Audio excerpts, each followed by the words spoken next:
Ramadan ini bulan perjuangan. Bukan sekedar kita beraktivitas lantas dibalas dengan tidur. Aktivitas balas sahur dengan buka. Bukan, ini bulan perjuangan.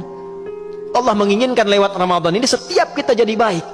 Dilatih dengan amalan, diberikan paketnya, diinginkan saat pulang kembali kepada fitrah.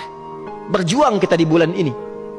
Dan tak terasa perjuangan kita akan sampai pada puncaknya. Dan dalam perjuangan ini setiap kita diinginkan karena rahmat Allah. Dengan Rahman ya Rahman ya Rahman diinginkan semua hamba jadi baik. Kita sampai pada puncaknya.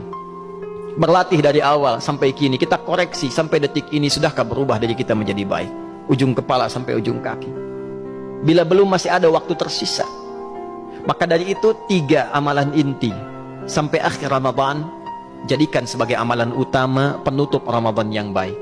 Salat, interaksi dengan Al-Quran, sedekah.